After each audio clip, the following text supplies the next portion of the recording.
Tento týždeň je zaujímavý. Šéfovia americkej a ruskej diplomacie si po mesiacoch konečne sadli k jednému stolu a svet z toho zatiaľ nemá ani čiarku na papieri. Marco Rubio a Sergej Lavrov sa dnes stretli v Manile na okraj rokovania ministrov zahraničných vecí krajín ASEAN. Témou bola vojna na Ukrajine, bilaterálne vzťahy a aj situácia na Blízkom východe. Americký rezort diplomacie o obsahu prakticky nič nepovedal. Moskva bola hovornejšia. Lavrov podľa ruského ministerstva potvrdil pripravenosť na politicko-diplomatické riešenie a odvolal sa na princípy, na ktorých sa mali Donald Trump a Vladimír Putin dohodnúť na Aliaške v auguste minulého roka. Obe strany sa zhodli, že v kontaktoch budú pokračovať. Znie to pekne, ale tá Aliašská dohoda je presne to jadro sporu. Rusko tvrdí, že základom mieru má byť stiahnutie Ukrajiny z Donbasu výmenou za zamrznutie frontu inde. Rubio ešte v júni poprel, že by k takejto dohode došlo.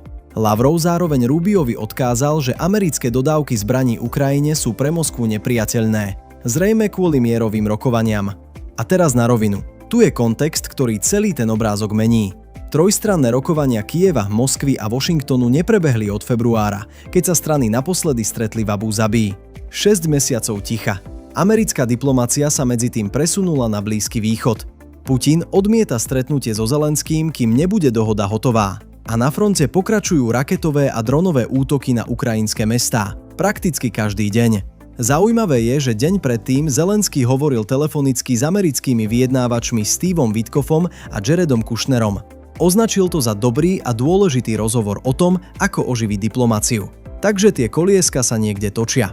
Len zatiaľ na prázdno. To bol fakt a môj názor je, že stretnutie je vždy lepšie ako mlčanie. To áno. Ale po roku a pol takýchto stretnutí je legitímne pýtať sa, čo z nich reálne vyšlo. Kým sa hovorí, ľudia stále zomierajú. Vojnu treba ukončiť. A to je podľa mňa jediná otázka, ktorá pri tomto stole naozaj ráta. Ďakujem za pozretie dnešného videa. Ak sa vám video páčilo, nezabudnite dať odber, like a zanechať komentár, čo si vymyslíte o týchto rokovaniach. Ahojte.